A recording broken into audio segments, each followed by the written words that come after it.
Hey, this is Todd. My wife and I finished watching part two of the OA. Nothing happened the way I imagined. Let me, Miss Ozarova. I live here? And I'm not a big fan of the OA, either the first part, which is a few years old now, or the second part. Just not my kind of show, but it is interesting and it definitely tries to do a lot of different things. There was an element of this season or part that caught my eye, which was this house that was a central part of the plot.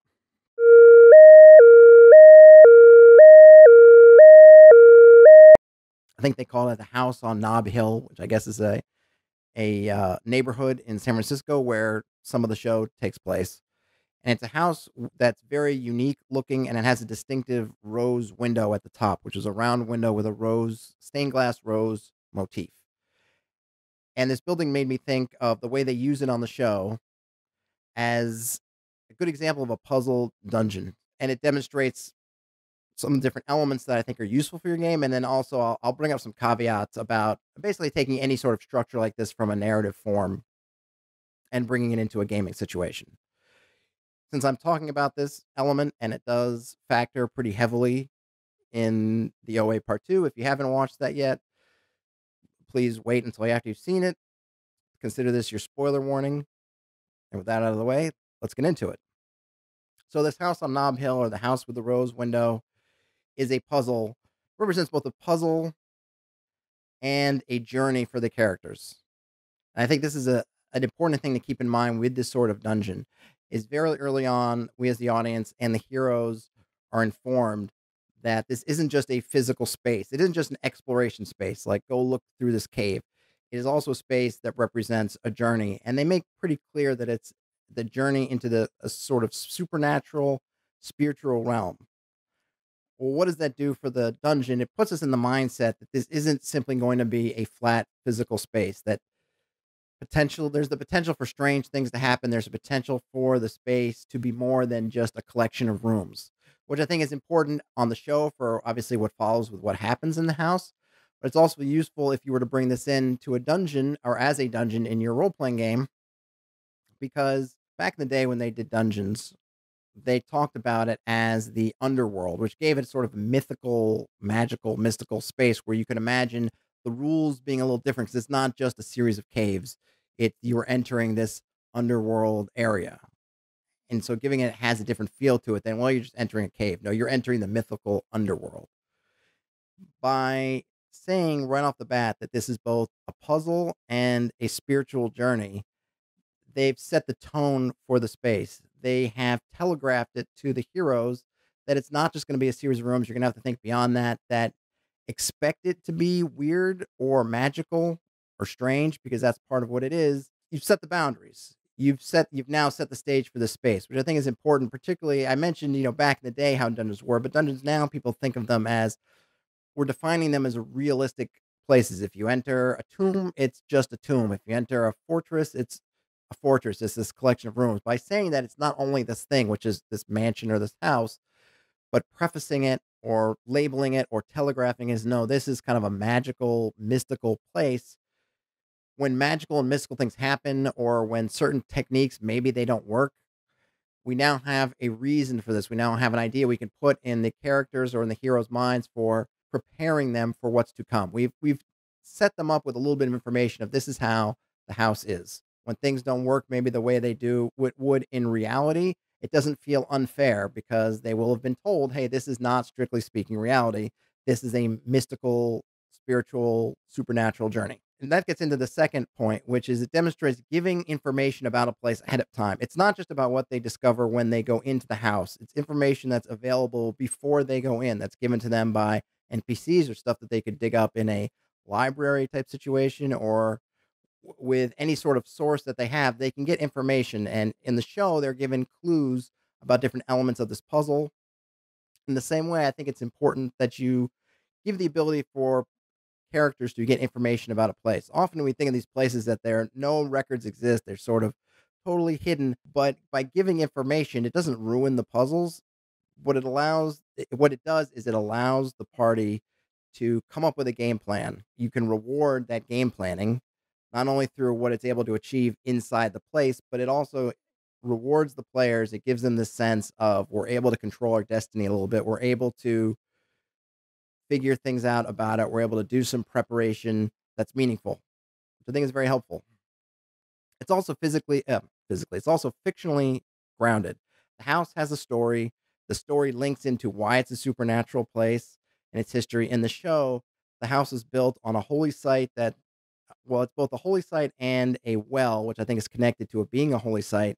And these things work together to create this sacred space. And a couple came along back, I guess, in the 19th century sometime and acquired this land, recognized that it is a sacred space, and decided to guard the space. They built, in essence, a trial. You know, if you can go through and do the puzzle of the house and you can complete that trial successfully, you will get the revelation that this place holds. So that gives it a nice bounding. It ties together both why it's there, why it is the way it is, and what its purpose is. All very nice. We don't need to know a whole lot more than that, but I think that's enough. If I was a player and I received that information, it gives me enough of an idea of what's going on. It doesn't seem random, just seems like it makes sense. So they give it kind of a fictional grounding. One of the big features that I thought was good that they showed was that there were multiple paths and choices with consequences. So there wasn't just one way in and then puzzle room, and then you get out of the puzzle into another puzzle room, into another puzzle room. There are several spots where there are choices, and the players make choices, and then the narrative would take them along the consequences of those choices.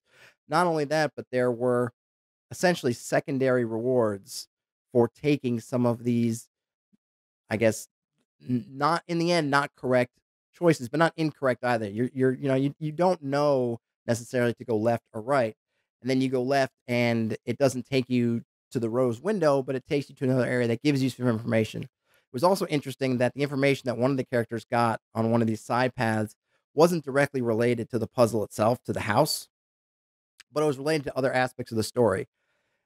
And that demonstrates an interesting way that you could bring in, say, a character's backstory. If a character or group of characters split up or the whole party goes one way or another, maybe, okay, they don't get to the end on that branching path, but they get a secondary reward. It also gave them exits. There were a couple times where the characters left the house going through some different ways, and they were able to exit the house. They got some secondary information or some secondary rewards, and then they were able to sort of reset.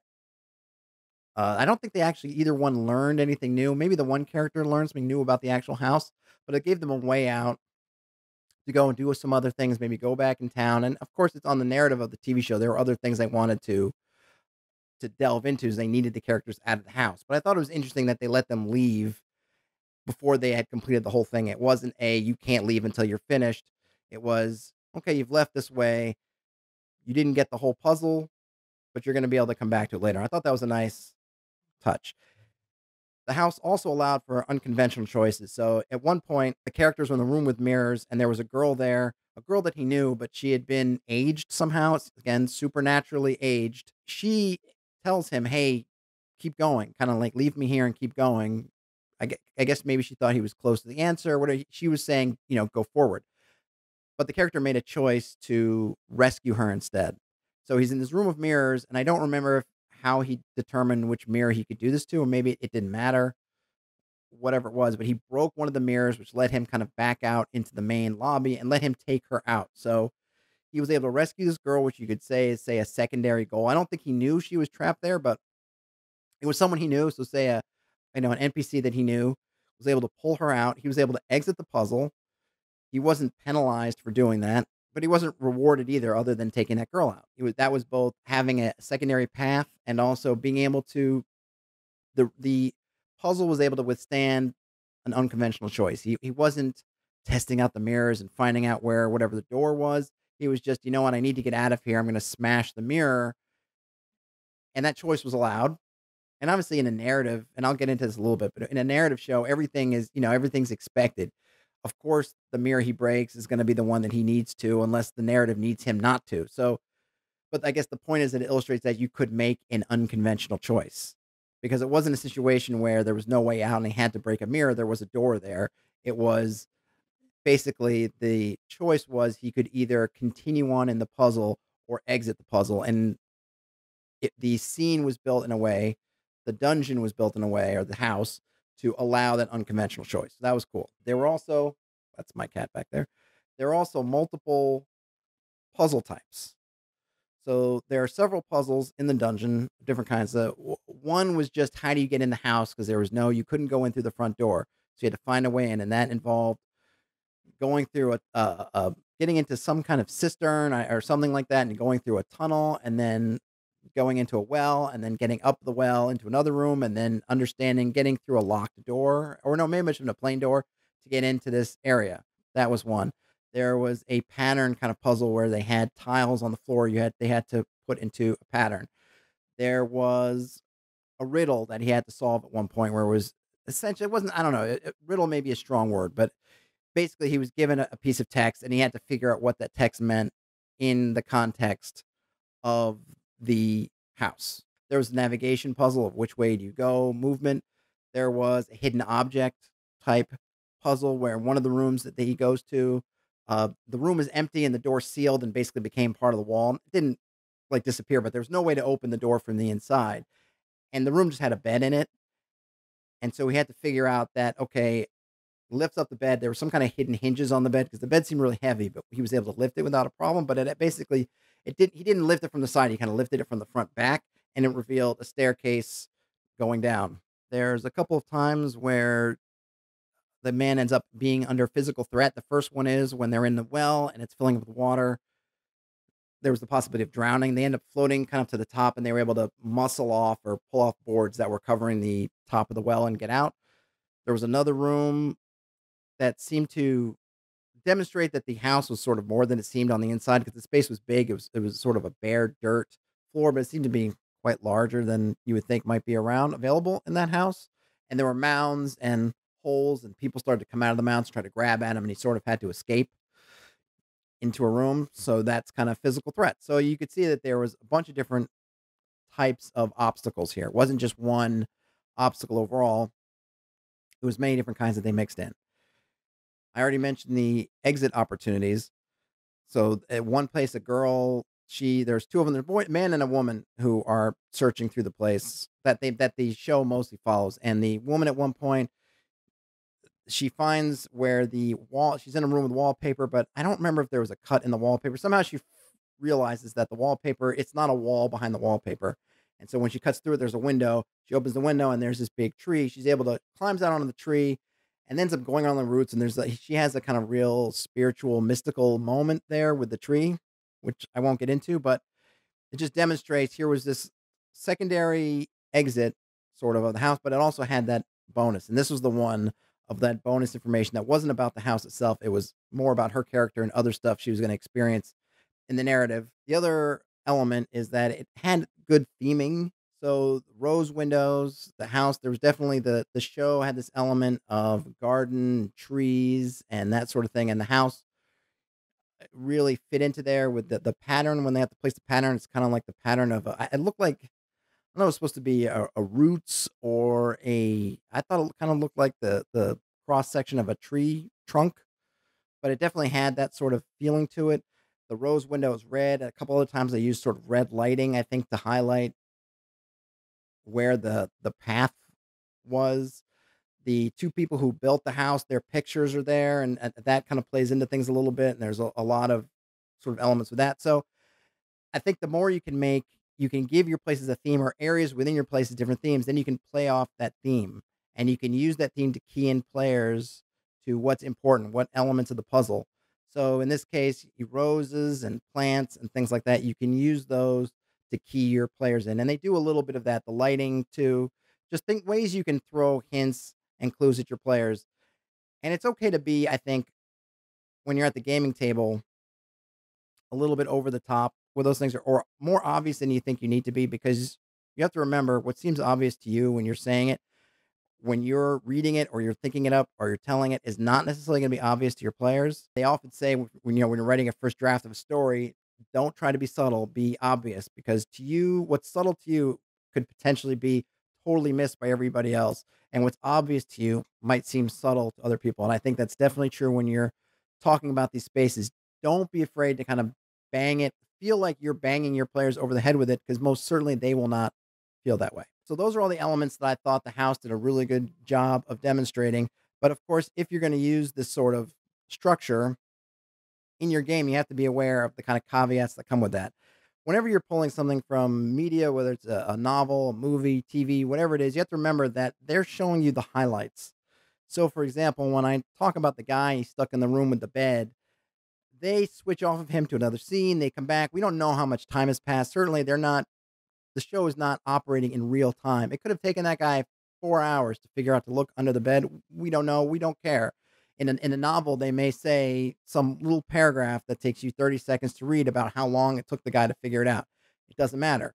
When you're operating at real time in the gaming table, that stuff matters.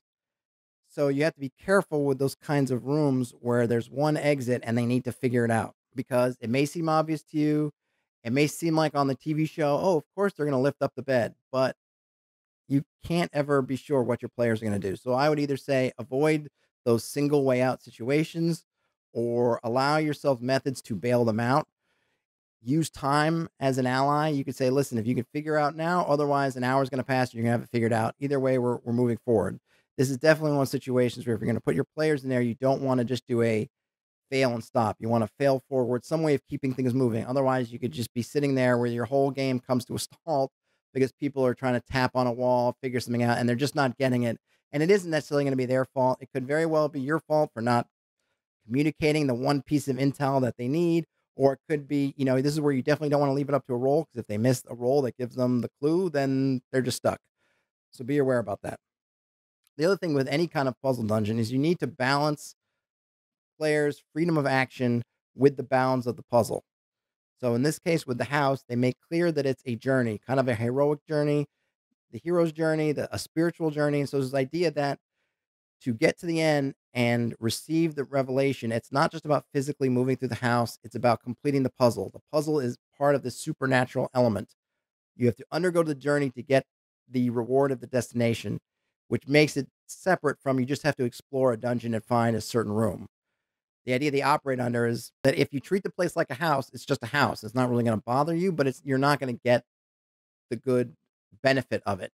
It's only when you come to it as a puzzle, not only as a puzzle, but basically you were coming to it like you were going on a spiritual journey, a journey of enlightenment. You have to come in and basically embrace the challenge and complete it. So it's not about just spelunking through a cave. It's about taking this cave's journey, which then sets up those boundaries, right? Because as a party, they're gonna have access to all kinds of gear and spells and everything else, and it might be easy for them to use those to try to circumvent the puzzle. But if the puzzle you make clear, hey, this is a journey that you have to take on its own regards, then at least that lets the players know that it's not about just blowing holes in a place until we find the secret room. It's okay, we need to undergo this. By the same token, I wouldn't just negate those things.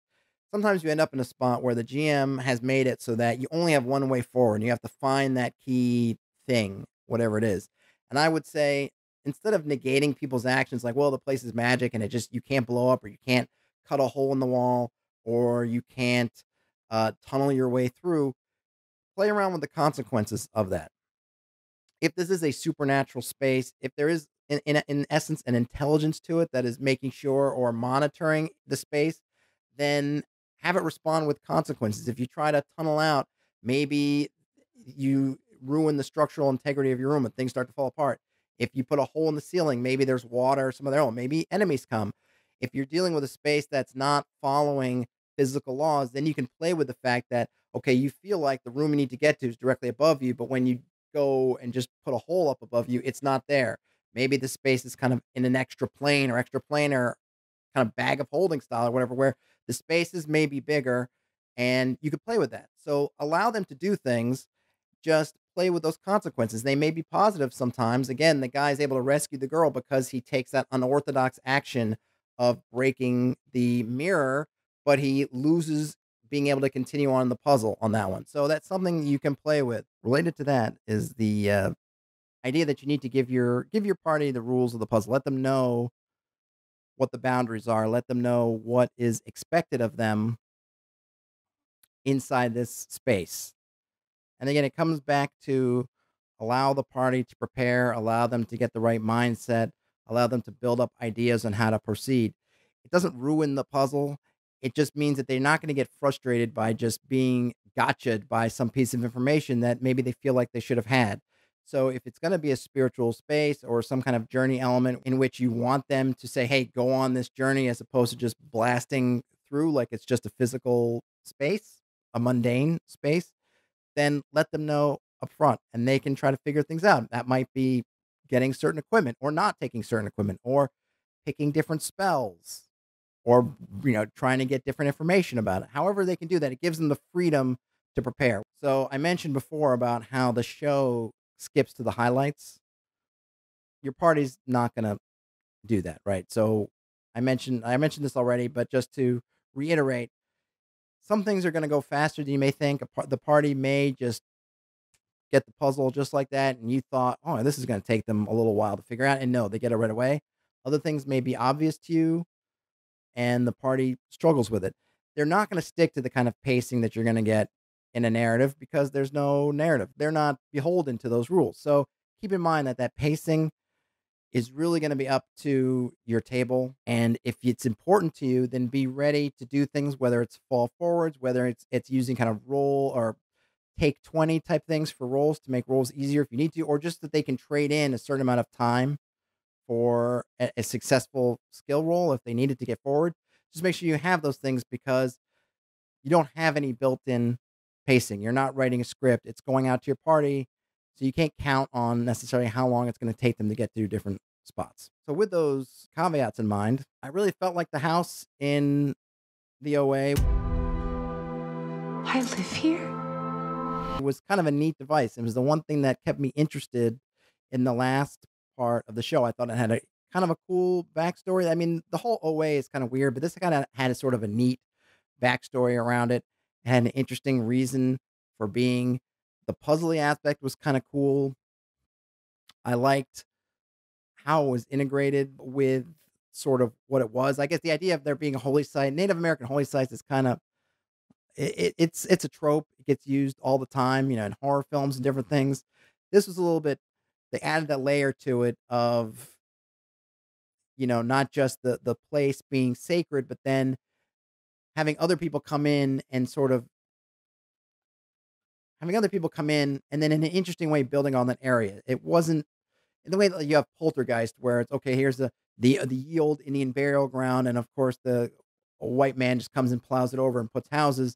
This was more okay. These other people come in, they recognize the sacredness, the sanctity of the site, and then they build this sort of complex on top of it, made to, I guess, test people who want to receive the revelation of the sacred site, which is not a unique idea, but I kind of like the way they worked it in with the building kind of just in San Francisco. Like there's this building there, and if you can figure out a way in, it's got some mystery that it can solve for you, but you have to go find it. I thought that was really cool.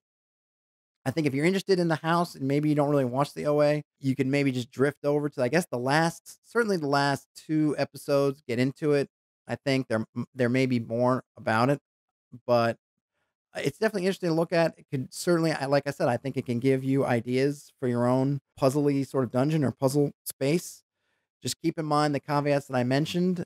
And, I always feel like with puzzles that you want to be careful because not everybody likes them. Not everybody is good at them. And it's easy to get frustrated with them. I know at one point I was playing in a game and the GM forgot to give us one piece of information that was the piece that made it possible to solve the puzzle. And we spent a long time going back and forth about it until the GM went, "Oh, I forgot to give you this piece of information," and gave it to us. And we were like, "Okay, well, without that, we can't solve it." So I'm always careful. I always feel a little bit hesitant to use puzzles, but I think even if you don't use the one really puzzly thing, which was making the pattern, this pattern recognition they had where you had to flip over these tiles and put the tiles in the right space and it made these two doors open. Even if you remove that puzzle, certainly the kind of maze, navigational puzzles, the concept of multiple paths, and some of them take you the right way, some of them take you the wrong way. One of them was really the main puzzle was there's basically a branch at the beginning. It didn't really seem like a branch, but the guy figured it out at the end. He had to go kind of all the way back to the beginning and go down this other branch, and that other branch took him straight to the top. It is something that illustrates both an interesting design decision, but also has a big caveat attached to it, which the design decision is in the narrative. It was neat. They find this gate, and the gate was a lattice, and one square of the lattice was either broken or it was just a wider grab, and you could have put your arm through it, but not your whole body. And there was, I don't know if there was really any way of knowing that it wasn't just a set of bars. And it's down in the bottom of the well. The well's filling up with water. So you don't have a lot of time to really look at it and examine it, at least as a normal person. They're not wearing scuba gear. They don't have any way of really staying down there very long. And so, of course, you're looking up, you're starting to rise up in the water, and the water's coming. You look up, and okay, they see the well, they see the light coming through the slats of the wood, and they kind of think, okay, that's how we need to go. Well, when he comes back, he realizes that, or he makes the decision that he can reach his arm through, get a latch, and open it up, and it's really a little gateway, and then he swims through there.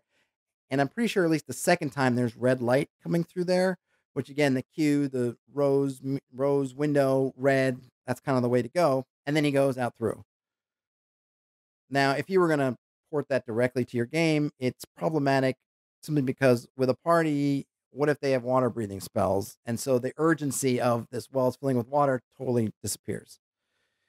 Also, a lot of times the party is going to tend to look at things like that little gate or those the little lattice bars and be a lot more curious and inquisitive about that than they are going to be the obvious entrance. And so if you were just going to bring that in and just lay it in there just plainly, it is very possible that a party could end up hammering out that gate or doing whatever to get that gate open and going that direction before they go up, because it seems like the more interesting way to go. I look at that and I think I would probably move that further in and then potentially change the riddle that told him to go all the way back to the beginning, which for him, it's not really the very beginning, but whatever. For him, he decides the beginning is there. And of course, narratively, that works in a game. When you say go back to the beginning, that might mean 5 different things to 5 different people. So again, something to think about when you have these puzzles in the narrative. When they need the puzzle to be solved, it will be solved. But when you're at the gaming table, it might not be. But in any case, if that was just in the game, it could be very possible that the party takes that way and then they avoid all the rest of the puzzles for the house and just go straight up to the top. But since that wasn't narratively what they wanted, they could avoid it. But for you, you might not be. So that's a very big caveat. But in any case, I really liked the house. I thought it was really interesting. It was the thing that made me kind of want to tune in or at least keep half an eye on the OA. Who? If you've seen it and you also thought it was interesting or you didn't, let me know. Hopefully you find this useful for prepping your own puzzly dungeons or other spaces. Thanks for watching, and I'll talk to you later.